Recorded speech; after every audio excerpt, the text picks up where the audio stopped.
Hi everyone, welcome back to DK Sharma Education Hub. My name is Diksha and हमने Indian polity की video start कर दी हैं जिसमें हम पार्ट 1 पूरा कर चुके हैं, that is union and state territories.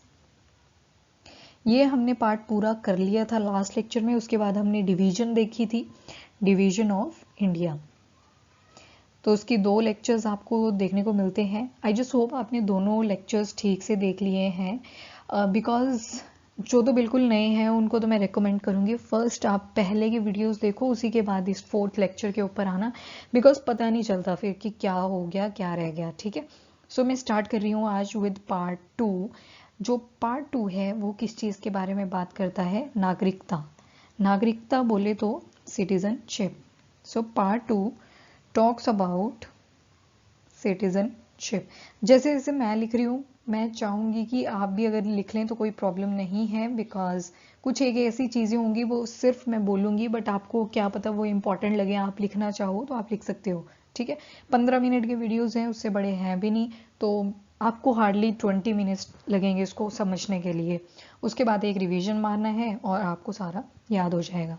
तो अब जो पार्ट 2 है आपका, वो क्या कहता है? कुछ एक ऐसे राइट्स होंगे जो सिर्फ किसको दिए जाएंगे? जो इंडियन सिटीजन होंगे। ठीक है, किसी भी कंट्री की जो सिटीजनशिप होती है ना, वो सिर्फ ऐसे राइट्स प्रोवाइड करती है जो सिर्फ उनकी खुद की कंट्री के लिए होती है। ठीक है, तो अभी हम बात कर रहे हैं इंडिया की। तो ऐसे राइट्स जो किसको दिए जाएंगे? सिर्फ इंडियन सिटीजन्स को। 1947 में हमारा इंडिपेंडेंस हो जाता है, पर अब क्या होता है, हमें अपना कॉन्स्टिट्यूशन भी बनाना था।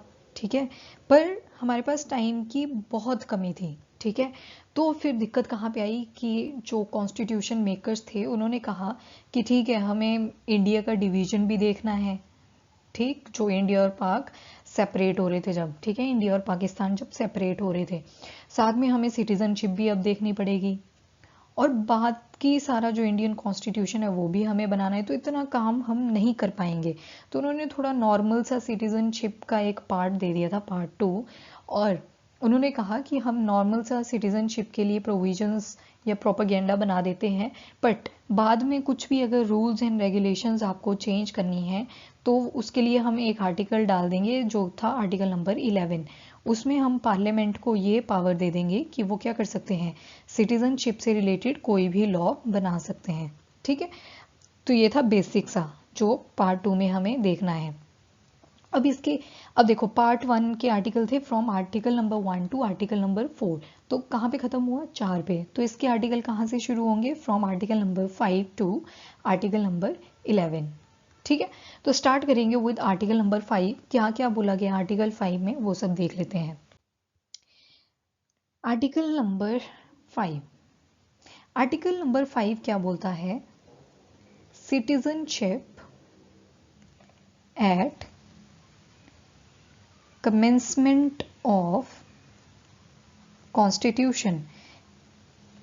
मतलब जब आपका कॉन्स्टिट्यूशन बन के तैयार हो जाएगा, जो सिटीजनशिप उस टाइम आपको मिलेगी उसको क्या बोलेंगे? Article 5, that is citizenship at commencement of constitution. इसमें 3 बातें बोली गई। ठीक है, वो तीनों बातें आपको याद रखनी है। पहली जो बात बोली गई, इन्होंने बोला कि जिसका बर्थ इंडिया में हुआ वो क्या है? इंडिया का सिटीजन। दूसरी बात इन्होंने कही कि बाय डिसेंट, डिसेंट मतलब वंश। इसमें इन्होंने कहा कि जिसके मम्मी पापा, ठीक है, मदर एंड फादर इंडियन है, उनको क्या दे दी जाएगी? सिटीजनशिप। फिर तीसरी बात इन्होंने कही कि जो कॉन्स्टिट्यूशन जब कमेंस होगा, स्टार्ट होगा, उससे पहले जो लोग आ गए हैं, ठीक है, बिफोर, जो पहले आ गए हैं उनको कोई दिक्कत नहीं है, उन सभी को क्या मिल जाएगी? Indian citizenship. तो यहाँ पे अभी डेट डिसाइड नहीं थी, बट मैं 1950 आपको बता देती हूँ। ठीक है, तो उनको क्या मिल जाएगी? इंडियन सिटीजनशिप डायरेक्टली मिल जाएगी, उनको कोई दिक्कत नहीं है। पर जो कॉन्स्टिट्यूशन बनने के बाद आएंगे ना, उनको क्या करवाना पड़ेगा? 6 महीना पहले उनको रजिस्ट्रेशन करवानी पड़ेगी कि हम इंडिया में रहना चाहते हैं और यहाँ की सिटीजनशिप लेना चाहते हैं। तो फिर उनको यहाँ पे 6 महीने तक रुकना पड़ेगा और 6 महीने रुकने के बाद जो मिनिस्ट्री ऑफ होम अफेयर्स है वो साइन करके देगी कि ठीक है ये यहाँ पे रहने में कंफर्टेबल हैं तो इनको इंडियन सिटीजनशिप दे दी जाए। तो this is your article number 5। Article number 5 में सिंपली क्या क्या बोला कि अगर किसी का बर्थ यहाँ पे होता है तो उसको इंडियन सिटीजनशिप दे दी जाए। दूसरे पे क्या बोलता है कि जिनके मम्मी पापा इंडियन हैं उनको ऑटोमेटिकली क्या मिलेगी, जो उनका किड आएगा आगे उसको क्या मिल जाएगी, इंडियन सिटीजनशिप। ठीक है, जन्म के आधार पर, वंश के आधार पर। और तीसरा बोला कि जब कॉन्स्टिट्यूशन स्टार्ट हो जाएगा तो जो लोग उससे पहले आगे थे, बिफोर, उनको ऑटोमेटिकली इंडियन सिटीजन डिक्लेयर कर दिया जाए। उनके रिकॉर्ड्स नहीं देखे जाएंगे, कुछ नहीं देखा जाएगा। पर जैसे ही कॉन्स्टिट्यूशन लॉन्च हो जाएगा तो उसके बाद अगर कोई आता है तो उनको रजिस्ट्रेशन करवानी पड़ेगी अपनी, 6 महीना इंडिया में रहना पड़ेगा बिना सिटीजनशिप के। फिर अगर वो 6 महीना यहाँ पे रुक पाते हैं तो मिनिस्ट्री ऑफ होम अफेयर उस पर साइन करेगी और बोल देगी कि यस, ये जो जिन्होंने भी रजिस्ट्रेशन करवाई थी ये क्या है, इंडिया के नागरिक, इंडिया के सिटीजन। तो आई जस्ट होप आर्टिकल 5 आपको पूरा क्लियर है। अब देखते हैं आर्टिकल नंबर 6। बात आएगी आर्टिकल नंबर 6 की। आर्टिकल नंबर 6 में बहुत इंपॉर्टेंट एक रूल स्टार्ट होता है, दैट इज परमिट रूल। अब ये परमिट रूल क्या था, एक डॉक्यूमेंट की तरह था। अब हुआ क्या, जब 1947 में इंडिया और पाकिस्तान का डिवीजन स्टार्ट हुआ तो बहुत सारे लोग ना कंफ्यूज भी थे कि हम इंडिया में रहें या पाकिस्तान में रहें। फिर कुछ लोग इंडिया से पाकिस्तान जा रहे थे, कुछ पाकिस्तान से इंडिया आ रहे थे। तो ये जो परमिट रूल लाया गया ये उन लोगों के लिए लाया गया जो पाकिस्तान से इंडिया आए। ठीक है, और ये जो परमिट रूल था ये स्टार्ट होता है आपका 1 साल बाद। 1947 में आपको इंडिपेंडेंस मिलता है तो उसके 1 साल बाद ऑन 19th ऑफ जुलाई 1948 इस दिन आपका परमिट रूल स्टार्ट होता है। और क्या बोला जाता है कि जो लोग इस तारीख से पहले के आए हैं, ठीक है, इस तारीख से पहले के आए हैं, बिफोर, 2 रूल्स बने, एक आफ्टर। सिटीजनशिप दोनों केसेस में मिलेगी, पर जो इस तारीख से 19 जुलाई 1948 से पहले के आए हैं उनको इंडियन सिटीजन डिक्लेयर कर दिया गया कि ठीक है वो इंडिया के सिटीजन हैं, इनको कोई प्रॉब्लम नहीं हुई। ठीक है, no problem, you don't have any need to show any record, कोई रिकॉर्ड दिखाने की ज़रूरत नहीं है, कुछ रजिस्ट्रेशन करने की ज़रूरत नहीं है, कुछ नहीं। बस जो इस तारीख से पहले के आगे उनको क्या बोल दिया गया कि आप इंडिया के सिटीजन हो। बट जो स्टेट के बाद में आए ना, जो स्टेट के बाद में आए उनको क्या बोल दिया गया, पहले क्या करो, वही काम, रजिस्ट्रेशन करो अपनी, फिर 6 महीना यहाँ पे रहो, फिर आपको ministry of home affair sign करके देगी कि yes you are Indian citizen. Problem इनको भी नहीं है, बट यस यहाँ पे 6 महीने का वेट करना पड़ेगा तब जाके इंडियन सिटीजनशिप मिलेगी। So article number 6 I just hope आपको समझ आ गया। इसमें कुछ नहीं था, परमिट रूल बोला गया। Permit rule is like a document. इस पे डेट डाल दी गई 1 साल बाद की, 19 जुलाई 1948, और बोला गया जो इस डेट से पहले के लोग आ गए हैं, जो पहले आ चुके हैं पाकिस्तान से इंडिया, उनको ऑटोमेटिकली इंडिया के सिटीजन डिक्लेयर कर दिया जाए। और जो बाद में आए हैं उनको पहले रजिस्ट्रेशन करवानी पड़ेगी, 6 महीना यहाँ पे रुकना पड़ेगा, फिर मिनिस्ट्री ऑफ होम अफेयर्स, गृह मंत्रालय उस पर सिग्नेचर करके देगा और उनको इंडिया का सिटीजनशिप डिक्लेयर कर देगा। ठीक है, क्योंकि क्या हो रहा था ना, उस टाइम लोग बहुत परप्लेक्स सिचुएशन थे, बहुत कंफ्यूज थे, उनको पता ही नहीं था कि रहना कहाँ पे है। तो ये किसके लिए था परमिट रूल, जो पाकिस्तान से इंडिया आए। अब देखते हैं आर्टिकल नंबर 7।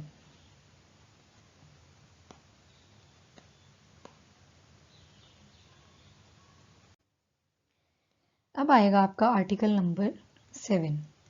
ध्यान से पढ़ना, इसमें कोई परमिट रूल नहीं है, पर इसमें उन लोगों को सिटीजनशिप दी जाएगी जो पहले तो इंडिया में थे पर फिर वो चले गए पाकिस्तान। अब पाकिस्तान गए, उधर उनको लगा कि यार यहाँ तो नहीं बनेगी बात, हम नहीं रह सकते यहाँ पे, तो वो पाकिस्तान से दोबारा कहाँ आ गए, इंडिया। ठीक है, अब इसमें भी एक डेट दे दी गई, वो डेट थी 1 मार्च 1947। 1 मार्च 1947। अब इसमें क्या बोला गया, जो लोग इस तारीख से पहले और जो लोग इस तारीख के बाद, जो तो इससे पहले के आगे हैं उनको कोई रिकॉर्ड दिखाने की ज़रूरत नहीं है, वो डायरेक्टली क्या है, इंडिया के सिटीज़न। और जो इस तारीख के बाद में इंडिया वापस आए उनको रिकॉर्ड दिखाना पड़ेगा। फिर अगेन वही रजिस्ट्रेशन कराओ, 6 महीना यहाँ पे रहो, मिनिस्ट्री ऑफ होम अफेयर्स आपको साइन करके देगी और बोल देगी कि आप क्या है, इंडिया के सिटीजन हैं। अब यहाँ पे 6 महीने का टाइम इसलिए दिया जा रहा है बिकॉज कि स्टिल अगर आप कंफ्यूज हो तो आप दोबारा से वापस पाकिस्तान जा सकते हो। ये उन लोगों के लिए था आर्टिकल 7 जो इंडिया से पहले पाकिस्तान गए, फिर पाकिस्तान से दोबारा इंडिया वापस आ गए, ठीक है। तो दैट वाज आर्टिकल नंबर 7। इसमें डेट क्या दी गई, 1 मार्च 1947। इस डेट के आगे और बिफोर एंड आफ्टर। फिर आता है आपका आर्टिकल नंबर 8। आर्टिकल नंबर 8 जो है ये उन इंडियंस के बारे में बात करते हैं, पर्सन ऑफ इंडियन ओरिजिन। अब बोलते कि जो पर्सन ऑफ इंडियन ओरिजिन है पर कहाँ पे रह रहे हैं, रिसाइडिंग आउटसाइड इंडिया। पर रह कहाँ रहे हैं, इंडिया के बाहर। होता है ना, ये बाहर जाते हैं बच्चे भी जाते हैं, बड़े भी जाते हैं। क्यों जाते हैं, पर्पस क्या होता है, तो वो भी देख लेते हैं। एक तो क्या हो सकता है आपका एजुकेशन रिलेटेड पर्पस, ठीक है, कोई पढ़ाई करने के लिए बाहर चला गया। दूसरा क्या हो सकता है, किसी को मैरिज बाहर करनी है या कोई सा भी पर्सनल रीजन हो सकता है। देन जॉब करनी है, एम्प्लॉयमेंट, या फिर एज अ टूरिस्ट चले जाते हैं लोग। तो इनको क्या बोलते हैं तो इंडियन ही ना, पर थोड़े टाइम के लिए बाहर गए हैं, ठीक है। तो क्या हुआ, थोड़े टाइम के लिए ये बाहर गए हैं, तो इनको क्या बोल देते हैं, person of Indian origin residing outside India, कि हैं तो इंडियन ओरिजिन के ही, तो पर थोड़े टाइम के लिए बाहर रह रहे हैं। तो ऐसे लोगों को बोला गया कि आपको क्या दी जाएगी, इंडिया की सिटीजनशिप। तो आपको टेंशन लेने की ज़रूरत नहीं है कि आपकी सिटीजनशिप छीन ली जाएगी। नो, आपको डायरेक्ट दे दी जाएगी बिकॉज आप कुछ काम करने के लिए गए हो, ठीक है। इनडायरेक्टली इंडिया का भी फ़ायदा होगा। क्या क्या फ़ायदा होगा वो सारा हम डिटेल में आगे करेंगे, अभी सिर्फ हम आर्टिकल्स पढ़ेंगे, ठीक है। अब आता है आर्टिकल नंबर 9। आर्टिकल नंबर 9 बहुत ही ज़्यादा सिंपल है। आर्टिकल नंबर 9 कहता है कि फॉर एग्जाम्पल आप फॉरेन सिटीजनशिप ले लेते हो ना, अगर आपने फॉरेन सिटीजनशिप ले ली तो आपकी जो इंडिया की सिटीजनशिप है वो रद्द हो जाएगी ऑटोमेटिकली, ठीक है। एग्जाम्पल क्या होता है, आजकल माइग्रेशन बहुत ज़्यादा होती है, तो कुछ लोग यूएसए में सेटल हो जाते हैं, ठीक है। और फिर वहाँ जाके वो क्या करते हैं, उनको लगता है कि फ़ायदा है यार यहाँ पे तो सिटीजनशिप लेने का, तो वो यहाँ पे क्या ले लेते हैं, सिटीजनशिप। जिस दिन यूएसए की सिटीजनशिप ले लेगा बंदा, उसी दिन इंडिया की सिटीजनशिप कैंसिल हो जाएगी, ठीक है। तो that is in your article 9 कि अगर आप किसी फॉरेन कंट्री की सिटीजनशिप ले लेते हो तो आपकी इंडिया की सिटीजनशिप ऑटोमेटिकली कैंसिल हो जाएगी। फिर आता है आपका आर्टिकल नंबर 10। आर्टिकल नंबर 10 में क्या है, ये तो बता दिया कि कैसे कैसे आपको सिटीजनशिप मिलेगी, कैसे कैसे नहीं। तो इसमें आपकी सिटीजनशिप की प्रोटेक्शन होती है, ठीक है, प्रोटेक्शन ऑफ सिटीजनशिप। गवर्नमेंट या कह लो पार्लियामेंट पूरी ट्राई करेगी आपकी सिटीजनशिप को प्रोटेक्ट रखने को। पर इन केस आप बहुत ही ज़्यादा हार्श क्राइम करते हो, लाइक आप क्या किया, आपने यहाँ से गया बाहर as a person of Indian origin, वहाँ पे आपने किसी का मर्डर कर दिया, ठीक है, तो उस केस में आपकी जो सिटीजनशिप थी वो रद्द हो जाएगी, ओके। तो मतलब कोई भी ऐसा हार्श जो बहुत ही ब्रूटल क्राइम होता है, जो किसी लॉ बुक में भी ना लिखा हो, तो वैसा कुछ क्राइम करते हो तो आपकी जो सिटीजनशिप है वो क्या हो जाती है, कैंसिल, ठीक है, वो अबॉलिश हो जाएगी।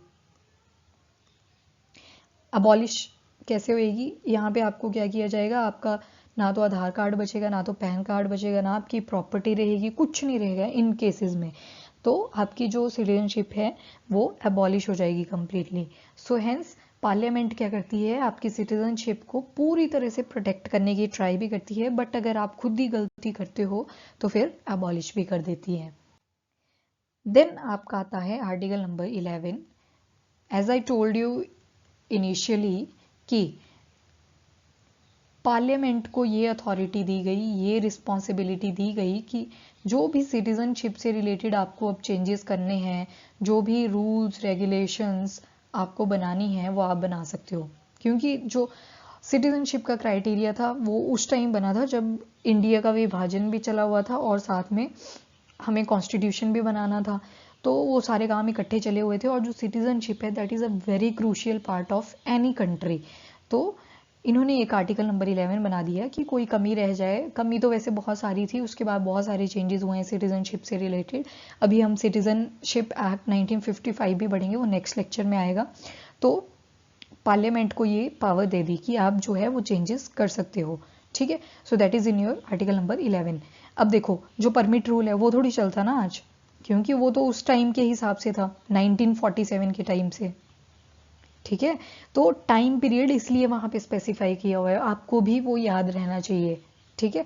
बस सभी में वही था कि 3 डेट्स आपको याद रखनी है और डेट्स के साथ बाकी सेम प्रोसीजर है कि रजिस्ट्रेशन कराओ, 6 महीना रहो, फिर मिनिस्ट्री ऑफ होम अफेयर आपको साइन करके देगी और आप क्या हो, इंडिया के सिटीजन।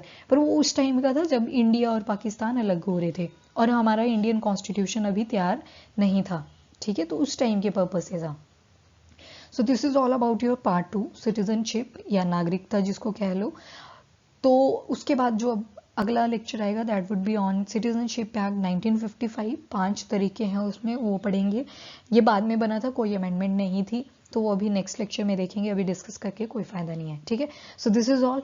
टिल देन वीडियो को लाइक एंड शेयर जरूर करें एंड चैनल को भी सब्सक्राइब करें। Bye bye, take care and thank you.